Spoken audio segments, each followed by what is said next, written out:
And morning and welcome everyone to the first workshop of the day, the consumer workshop. My name's Tom, I'm an innovation consultant at BT. I'm going to be facilitating this workshop this morning.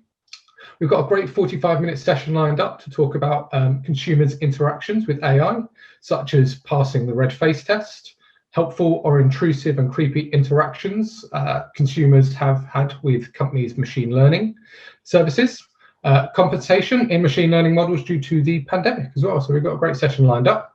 The format is going to follow the other workshops you may have attended so far. As I said, it is a 45-minute session. I'll then invite our speakers to introduce themselves and open with some of our pre-lined up Q&A. If you would like to ask a question to our speakers today, please do use the chat function on the right-hand side of the page. But before we go any further, I would like to pass over to Antonio to introduce yourself and your work, please. Hi there, hi everyone. My name is Antonio, I'm with Google since about 5 years. And my background is in machine learning. I worked many years in search, like all my life in search, web search. And so since then, I'm interested in machine learning. Right now, I work at the intersection between infrastructure and machine learning, or better, how to optimize infrastructure using machine learning. Fantastic. Thank you very much, Antonio. I'll pass over to you, Robin. Hi, everybody. I'm Robin Meehan. I'm the CTO and one of the co-founders of a company called Inawisdom. So we're based out, actually, one of our offices at the BT facility at Adastral Park in Ipswich. My background is I'm from a software engineering background originally. Very first off, I worked actually in radar software. So Inawisdom's about 4 years old, so I co-founded it with some colleagues, and we're focused on data exploitation for our customers. So it's really using AI and machine learning, but also descriptive analytics and the data platform work to enable our customers to get great value from their latent data. That's really what it's about. I think there's a great opportunity there. So that's our core focus. We use that. We use Amazon Web Services as our core platform. So day in, day out, I'm living on the Amazon Web Services platform to deliver those kind of use cases. And it's across EMEA. So we're working with different customers so we work across, for this discussion today, we're working in B2B and B2C space. So we see an awful lot, obviously, in the kind of consumer world across EMEA and into the Middle East as well. So I'll go through some of those examples if they're relevant as we go through the conversation today. Fantastic. Thank you very much, Robin. And last but no means least, Mark. Hi, my name's Mark Smith. As you can see, I'm an honorary professor of science and engineering at the University of Dundee, although I do actually have a real qualification, a PhD in biotechnology. I run a company called ContactEngine. We specialize in proactive conversational AI.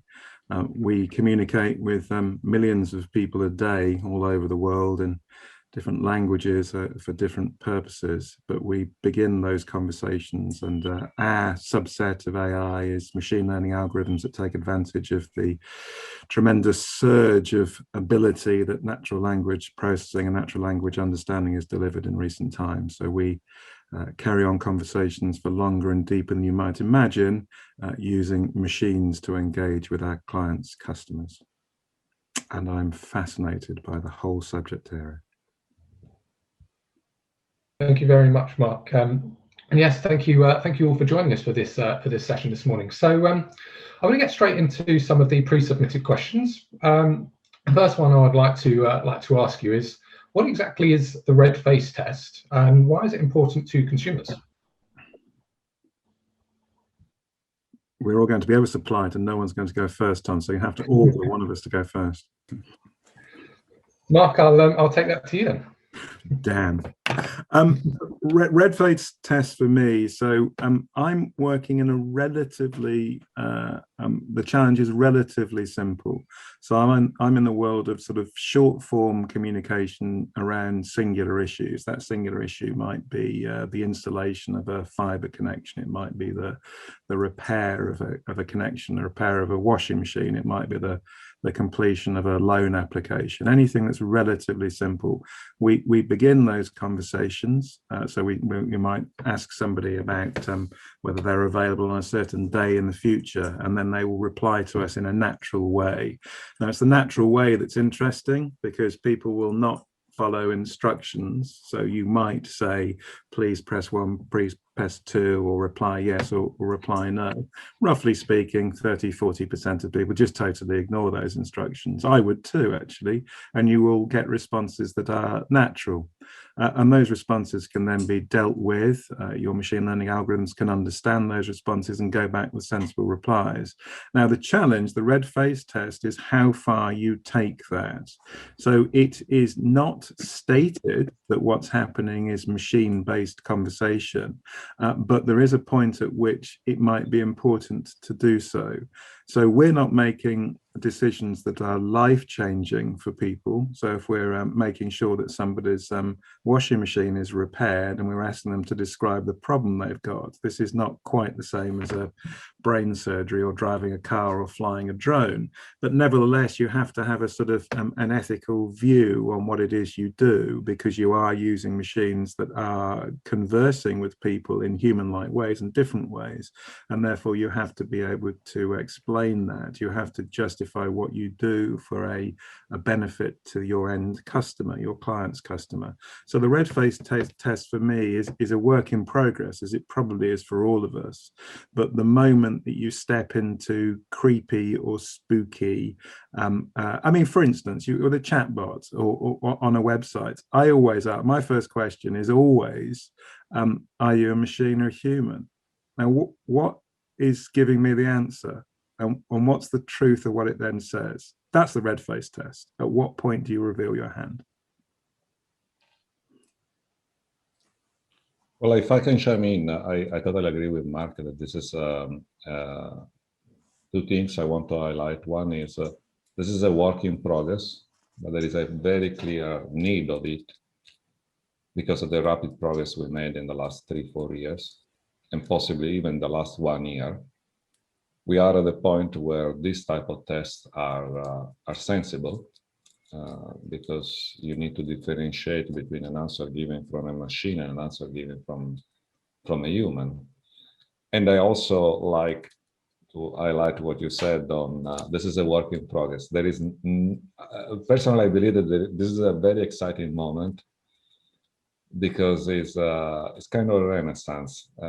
Lots of new technologies and lots of new possibilities. So if you are a researcher, I cannot imagine any, or if you are an engineer, I cannot imagine any moment better than this to work in this sector, simply because things that were possibly like really considered very far away, even 3 years ago, are now becoming more and more possible. So it's a very exciting moment from this perspective. And just one extra angle from me. So I guess the world that I live in is very kind of practitioner oriented. So we're delivering real projects for real customers rather than kind of more of a research agenda, if you see what I mean. And what strikes me is that there's a push and a pull there. So what we see with our customer projects is there's a strong consumer expectation of, it's like swinging a little bit from a kind of fear of intrusiveness or exploitation through companies using machine learning with their consumer base to almost, I expect consumers expecting a much superior customer experience and a better understanding of their wants and needs from their suppliers or the companies serving them, and expecting that to be very proactively done. Kind of like, it's very quickly shifting to expecting these kind of machine learned outcomes as a kind of table stakes offering from companies. So they expect you to know like why you're contacting them, what services you expect, what services you might need, and that kind of whole multi-channel experience of the fact that you've behaved in certain ways, therefore the company should know that you have this particular need. So that's gone from being a kind of fear of Big Brother, I would argue, to an expectation that customers will be served better. I think that's shifting very quickly. Thank you very much, Robin. So just on that, where do you think AI machine learning is having the most positive impact for the consumer? If you want, I can give an initial answer to this. Well, this is what I think. There are certain situations that were, as I said, they were really considered very difficult until a few years ago. And now they are becoming part of my life. So I like to say one situation happened when, before starting, we were discussing with Mark about daughters, right? So my daughter, she has 10 years old, and she grew up in an environment where essentially voice is part of her life, right? So as I said, my background is in search. For me, search was something like search on a keyboard, right? So provide some keyboards. Now the interface is more and more based on voice, so on conversation. There are many technologies that are part of our day-by-day life. Like I think about all the versions of assistants. It started with Siri, then we have Alexa, we have Cortana, we have Google Assistant. There are many technologies. So I see a significant change in terms of the way in which people are behaving, where the interface is more and more based on voice, and there are more conversations that are happening with the machines. Things like this were considered like impossible until very few years ago. This is the first angle. There are many others, but I like to start from this. Should we do it in reverse order, Robin? You go next. Yeah, I was just going to say that sort of building on my previous point, so to give examples of what consumers I think expect, also it's a flicking the question around, but what the positives are. So great examples for me are just from work we've seen is around predicting, you may feel it's maybe somewhat mundane, but predicting transit time of packages when so we're living in a very kind of delivery culture because of lockdown, which is really shining a light on this, and accurate prediction of delivery time of packages and when things are going to arrive. I mean, if you just cast your mind back, I don't know, 5 or 10 years ago, or even like delivery companies that where the outcome is, okay, we're arriving in the morning, right? And that's your planning horizon as a consumer is, the package may arrive in the morning or on this day. And now we're getting to the point, it should be routine. It's table stakes for these organizations to say, I'm delivering at this time between this hour slot, for example. And the ability to use machine learning to give predictability across supply chains, distribution networks for consumers. That's just one example of the kind of level of customer. So the key benefit for me is around kind of customer experience advantage and kind of raising of the bar across sectors. I think that's a really key impact for consumers. As I said before, it goes hand in hand with an element of potential intrusion into the customer's life, as in what kind of more of a overt visibility into their behaviors, and it's sort of exposing that companies have deeper insights into their behaviors, but it's a kind of information trade-off. I think for me, I hesitate to say this because it feels quite distasteful, but we've had a rather good pandemic. So as a business, we have grown considerably through the period, and the ability to step away from an office and to work remotely is something that we have all done, and therefore it's a relatively easy thing to do. I think what it does for customers is fascinating. I think the fact that we are literally and metaphorically locked in our homes has meant that the engagement you have with brands has fundamentally changed, and perhaps changed forever as well. So if you consider the fact that the first physical engagement you will have with a brand will be through the delivery, through the service that's provided to you, it means that always on, always ready experiences need to happen efficiently. Right at the beginning of the pandemic, for instance, call centers closed down, right? That's actually what happened. And so wait time went from irritating to beyond irritating to functionless. And therefore the use of AI, the use of machine learning, use of natural language understanding, and I'm working my way down a sort of pyramid of complexity there, has meant that the rise of automation has allowed brands who embrace it to demonstrate brilliant customer experience with their customers directly. And that's often the only engagement you have. I've just had a knock at the door right now. You might have heard it. I'll ignore it. But that will be a service of something I've bought. And because I'm here, I will see how good that service was. Whereas a year ago, I'd have been in London and I'd have no idea whether it arrived on time, whether it was good, bad, or indifferent, or whether they came and took it away again. So actually, customers are getting a very direct experience from brands because they're interacting with them immediately and in a very real way. And those that don't embrace automation will not succeed, because that's going to become a differentiator amongst businesses. You cannot afford to have enough people to put humans into a role of service, which humans are ill-equipped to do. The churn in call centers is extraordinary because most of the jobs people are doing are script-based jobs. Machines are better than that. They're just better than that. And the accuracy, the precision, the recall is so good now that machines will outperform humans. The real question, I think, is, in the recent past, we talked about the Turing test. Virtually all technology passes that now. What's the test on what you do with this technology? How far do you take it? How advanced do you become? How Orwellian do you become? And I don't think there's a test for that yet. So that I find quite exciting. But yeah, automation it's not the future, it's just happened.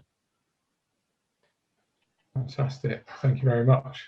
So staying just on the topic of consumers, Robin, do you think there's sort of more positive, consumers are more positive to the growing use of AI and machine learning in interactions with their business?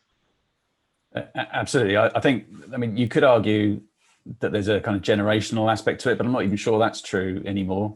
I think that just with just as time passes, that I suppose it's kind of a truism that kind of younger generations are kind of generally more prepared to trade their privacy for service or customer experience benefits, if you like, or privacy information. But again, I think that barrier is breaking down. So I think, sorry, just remind me of the question again. I've lost my thread there. It was, are people becoming more positive to the growing use of? Yeah, sure. So I think absolutely, because I think it's, as I said before, it's kind of like an expected behavior from organizations, and it, as Mark was saying, that it's a sort of table stakes. It's not a differentiator necessarily in the market. It's expected, and so the kind of the absence of that level of insight into you as a user consumer and what you expect and the service you get from an organization. The absence of that is a negative, right? So rather than the presence of it being a positive, if something, because it's becoming a sort of bedrock of the experience. And so when you don't get that experience, so when the organization you're dealing with doesn't really know, to give you a really simple example, when you've had a bad delivery experience and you call the contact center or speak to or interact with them in some way, and they've got no idea that it's happened, but you do, right? That just really sticks out like a sore thumb. So I think. So I think it's just table stakes, and I think the like an example that we're close to is that's part of that is around feedback. So we're using NLP for automatic processing of feedback of consumer experience, which feeds that back into the cycle, and also on driver delivery experience. For example, so coming back to the point that was discussed in the last question, really, for me, it's almost like this is a scale point, really. It's about, so maybe these things could have been done without the use of AI and ML in the past, but it was impossible to scale because you had to scale with humans, back to Mark's point about contact center. So it's the ability to scale this level of automation is really the kind of game changer, and therefore it becomes expected by everybody at any level of organization. I'll go in the middle this time, perhaps, Tom. I was taken by, there was a statistic that I read quite recently from Gartner that suggested that just under 90% of all engagements that customers have with brands is reactive. So they are having to make contacts, just as Robin described, call the call center or interact in other means. If you overlay that with another one, the wonderful trough of disillusionment that Gartner will report on, and the chatbot world is descending a little bit down that trough, because the answering everything about everything challenge, the sort of general intelligence, is not something that technology is quite able to do yet. So I say this in a slightly biased way, obviously, but I think if you're in the world of proactive communication, where you start the conversation, then you're doing that for something that a customer benefits from hearing. So we do some communication around patterns in data, around say a router being rebooted regularly, and you can proactively contact someone and say, we know there's a problem here, we'll try and fix it for you. That results in demonstrably better CSAT scores, whether you use NPS or VOC or what have you. So there is you can absolutely categorically demonstrate greater positivity, but you have to communicate with people at the right moment in time, and it has to be for their benefit. So trying to stiff someone to buy something at an inappropriate time is not a good use of technology, but trying to fix the problem or resolve an issue known or unknown for a customer, and doing that in a personalized, smart, intelligent way with a degree of what you might call sort of coded empathy. I do have a problem with the idea of computers being empathetic, by the way, but remember, I'm a biologist. I don't know what intelligence is, right? So actually making it artificial is a philosophical challenge, I think. But nevertheless, it is possible to code empathetically and be gentle in the way you communicate with people, but it has to be to the end customer's advantage. If you do that, obviously people are more positive about that. Well, from my side, I'd like to build on something Mark said. I believe that I mentioned before, the voice is one transformation up. Another one is for sure the shift from a pure reactive situation of interaction with machine learning to a situation where there are more and more proactive interactions. And this is already happening, right? So I think that everyone is used to watch videos on YouTube and to have suggestions on those videos, right? Or to go on Spotify and discovery, and have a discovery phase of new music, right? So there is this aspect also like serendipity, which is really, really very important, I would say. And again, one more time, one example, my oldest son, Lorenzo, is 19 years old. So in my past life, I was a DJ a long time ago. So I always think that I know things about music. And then he said to me, have you ever heard about this lo-fi? And there is a whole bunch of music on lo-fi, which is something that I never heard before, right? So I went and asked to the assistant, I said, hey, can you play some lo-fi music? And you know what? I had a very good experience because, I mean, the suggestion was a bunch of radios that are like specified, really focusing on lo-fi music. So I discovered something new, and for me it was like a good experience. And I think that the more good experience you have with this environment, the more people will be open to interact with artificial intelligence, because it's becoming natural. There is a benefit in doing this. Whenever there is a benefit, people tend to do things. Just one thing to add on top of what was just been discussed there. I think so. I guess we work a lot in the space of, excuse me, we work a lot in the space of hyper personalization. As in, what we're doing is we're building models that that allow organizations to understand their consumer behaviors down to the individual consumer, whether it be understanding their propensity, you know, the classic propensity to buy, to churn, to upsell, cross sell, to get into debt, etc. And so hyper personalization is key. But one thing that really, it's a dangerous weapon, right? Because you can have hyper personalized spam, basically, kind of getting at what Mark was saying around about providing intrusive or wrong offers at the wrong times. It's not just about understanding. So it's kind of seductive to be able to, through the use of the machine learning models that we can now build, to be able to personalize offers very well. But that's got to be delivered with some real tact and thought. So it's not a substitute for the kind of marketeers' campaign thinking, I suppose is what I'm trying to say. It's a risk. There's a risk of kind of brute force approach if it's not used with good, deep consideration. Robin, it's a fascinating area.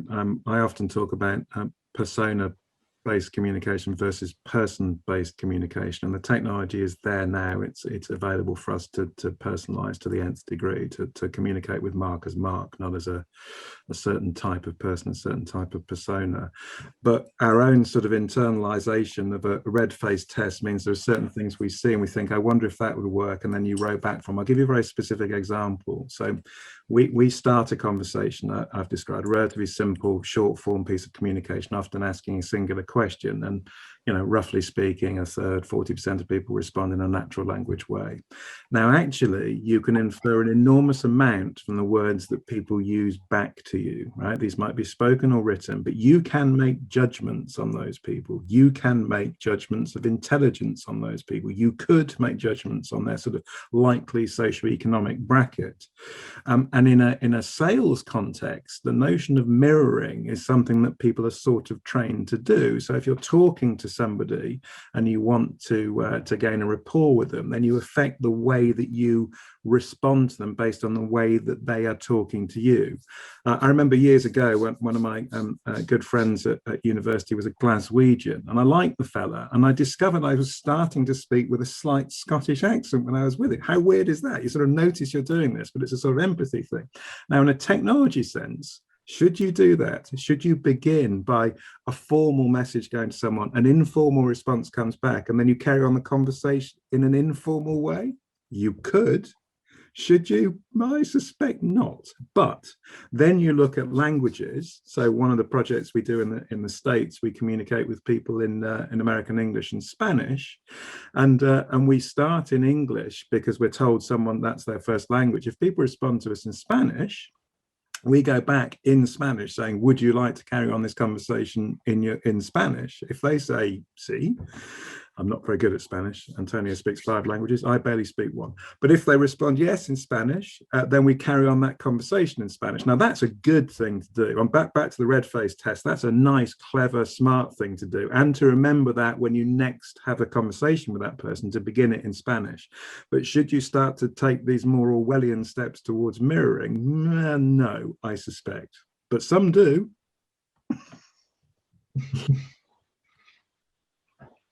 Yeah, I can imagine it's not an easy thing to find a line on. So, Mark, something that that's come in is what do you think is the next major leap in AI in this space? I'm quite specific in what my company does with AI. So I'm going to speak very specifically about machine learning and then sort of natural language understanding. I think the thing that intrigues me, and Antonio will have a view on this because I suspect Google will be close to solving this problem. I've always had a little bit of a trouble with a world which is single intent. So you cannot say to a voice assistant, I want to do this, that, and the other. It prioritizes one thing, okay? So the world of human communication, though, is multi-intent. That's what happens. So when we reach out to people and say, we're coming to fix your washing machine on Thursday, is that okay? They might say, no, it's not. I want to cancel and reschedule, and actually, can you offer me a warranty product on my cooker? Say, right? That's a perfectly natural thing for a human being to do. Now, the single intent world of intent analysis means that you just prioritize one of those. You see there's 3, and you go, that one, ignore those, right? But actually, every one of those is of equal importance. They just need to be channeled in different ways. So for me, the next, and we are in this world ourselves, doing multi-intent analysis and trying to train models in multi-intent as well, which is really complicated. But for me, that's the next big hurdle to overcome, understanding more than one intent. And then if you think about those 3 intents, I want to do this, that, and the other, you can't instantly have 3 separate conversations colliding. There's got to be a temporal gap between those conversations. So, and I don't know how to do that yet. Right, so you go back to the sort of science of this. You need to test and trial and what have you. But that's the big challenge for me: multi-intent and what you do with it. Just so step in from my point of view, and then because we live less in the research world. We're essentially, and I'm sure Antonio's got some great insights on this. We're essentially chasing the kind of research bus down the road in the work that we do in Inawisdom, meaning we're exploiting the amazing advances in the last few years. And as I think Antonio mentioned, or was mentioned before, like in the kind of NLP, NLU world, that's still advancing at an amazing pace. So from my perspective, the next big thing in AI is exploiting the capabilities that are already on the table.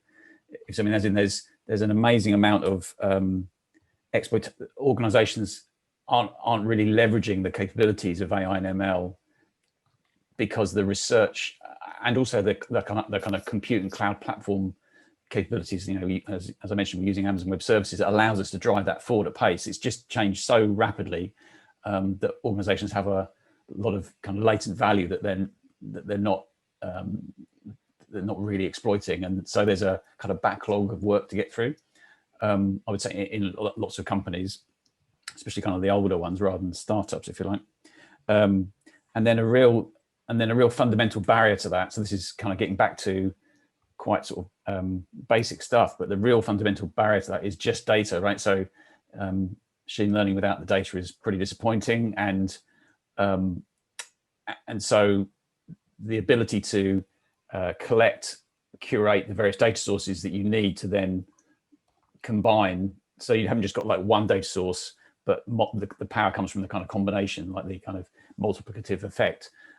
So having the ability to collect and curate those data sources to allow us to apply techniques that are already like in the bag, on the table, algorithms and techniques.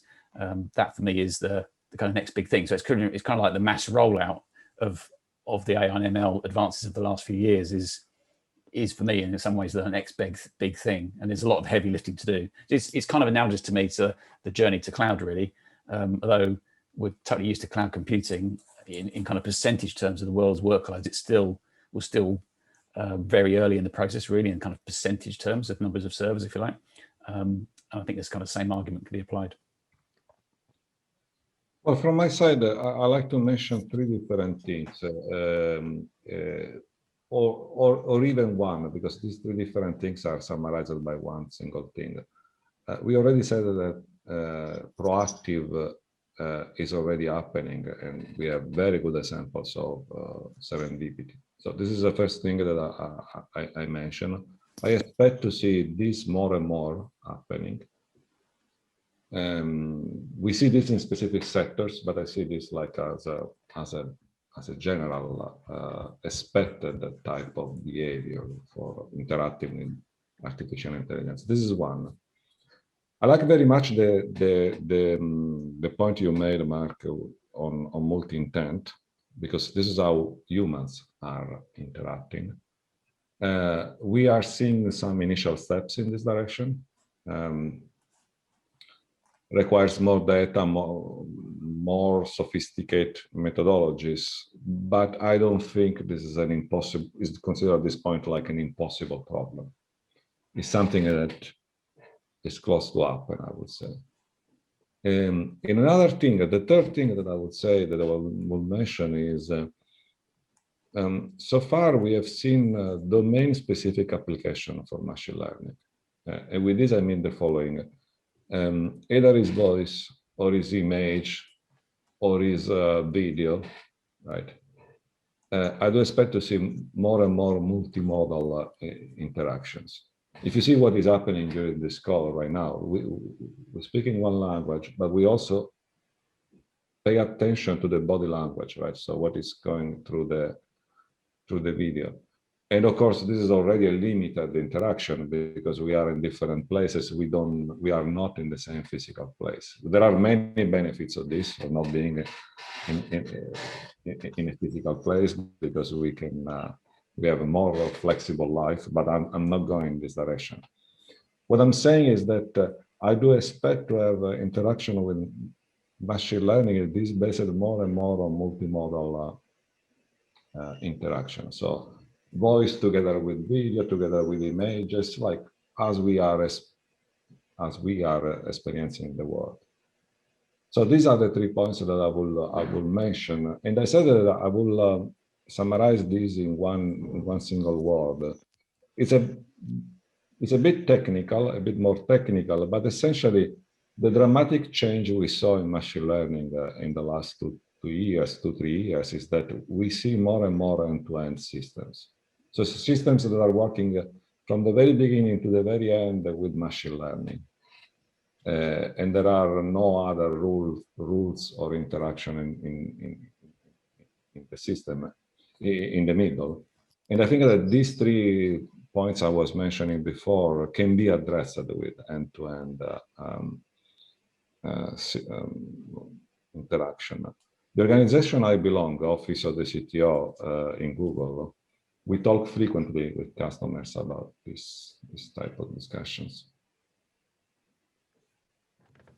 Yeah, Antonio, I completely agree with you, and I think we have Google to thank for some of the NLU advantages as well. Some of your transformer models have been themselves transformatory, so thank you for that. And I think the world of multi-intent is already that's been breached. I mean, we're doing it now. We have a project with Verizon in the US where we have a huge benefit of a vast amount of simple data, and so we can do labeling exercises to deliver the kind of sort of this, that, and the other kind of conversation. But as I said right at the top of this session, what I do is quite simple, and what other people do is wildly more complicated. So I'm more at the earlier stages of evolution in this, but the technology is there now to do this, and it's truly exciting.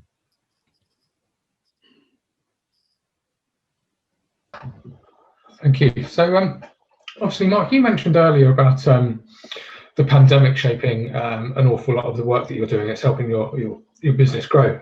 So obviously, with the pandemic reshaping almost pretty much everything within our daily lives, I'm just curious as to know what sort of compensations have had to be made to machine learning models because of it. Interesting question, and Robin's got an interesting view on this as well. I recall. I think for us, there were certain early indicators, certain surprises in the data that we saw really early on in the pandemic. So Google, I don't know whether this is sort of a true story, but I believe it to be the case. So you can see the origins of flu pandemics in the past by looking at the amount of people looking for medical cures in the search engines, right? So it's possible to sort of predict the sort of growth of something by a location of a search, and that itself is quite interesting.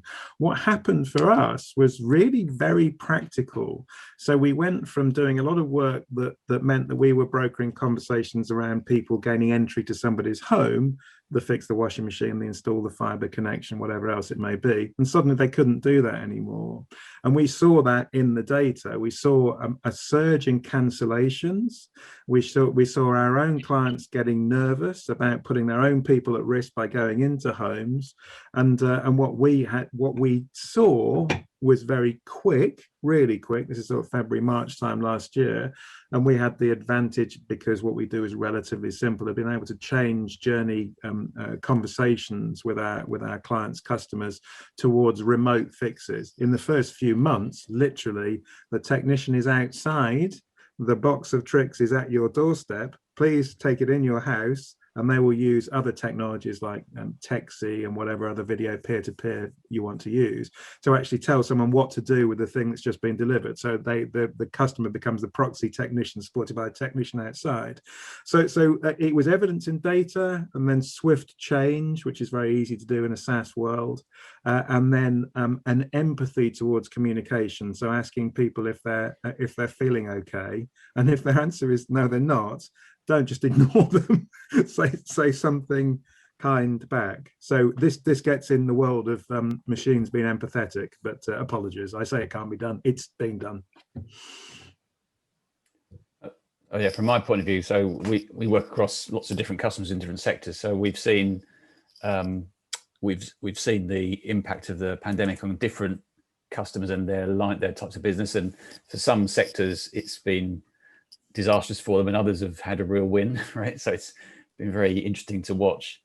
A couple of key areas to point out for us. So in terms of how it's directly impacted the machine learning and data science work that we do, it's been interesting. So for one customer, we we provide predictive marketing. So essentially we're using machine learning to predict when a customer might need a particular service, when the right time is to so as I mentioned before, that kind of hyper personalized outbound contact to drive customer engagement for existing customers. And for this particular customer, it's related to their consumption of a service, something a little bit vague. And so their consumption of that service changes because of people aren't traveling, the working patterns have changed because of COVID. So what we've done is we've made, in a technical sense, we've made compensations into our, essentially got a kind of rules-based overlay on top of our machine learning models to compensate for when lockdown has been in place in certain territories, in certain countries, which has affected the customer behaviors, and therefore essentially, if you like, doing modifications to our features to correct or make compensations into our machine learning models, but still using the underlying machine learning model behavior with a kind of compensation layer wrapped around it. Now that's not ideal, but it's still better than not having the predictive model in the first place. So we're still making better outbound marketing decisions for our customer than we would have been if we weren't following that approach. So that's one thing I thought was interesting. I think the other area that's come up is around, so we work in the utility space, so this is like water and energy utilities, those kind of things. And one of the key areas that coronavirus has brought around is so it's generated new projects around identifying vulnerable customers, so customers who are vulnerable to most vulnerable to the effects of the pandemic, and in terms of increasing debt and sort of debt management. And so being able to quickly apply data science to allow us to identify vulnerable customers and therefore act, so that the customer experience is changed to very quickly, like turning on a dime, to react to the kind of environment that's suddenly existed. That's been another change that I didn't immediately see coming, but I think it's been a really interesting sort of project to work on, and it shows the kind of, it's like the positive angle of how it can be used to enhance the customer experience, but in a very sort of targeted way, and in a really quick way to react to this sort of unexpected pandemic. Well, from my side, I was thinking there are so many different examples, so I will focus probably on two of them. I just picked these two because I believe that they have a beneficial impact on society. One is, well, when the situation of pandemic started, all of us, we had to adapt and struggling, something that we never saw before, an impact on our personal life, how to deal with kids at school and things like this, right? So I think that everyone went through this situation, and then of course also fear for the future, because it was an event. Well, my first consideration is that I'm optimistic in the sense that, well, I mean, we adapted for many years. There was a discussion around how to reduce the digital divide. I'm not saying that this was solved as a problem, but we made progress. Education, for instance, became more and more online. There are some negative aspects, there are some positive aspects. Work itself had to change, right? So we are more working from remote, at least part of the population. I personally believe that this will evolve into a situation where we will see an hybrid type of organization of work and education. So part online, part offline, part in presence. And of course, this will require a lot of adoption of machine learning for instance, how to scale systems, which is the area where I work, how to adapt to this spike or request on new functions. This is one thing where I believe there was an encouraging impact on society, and I think that this will last.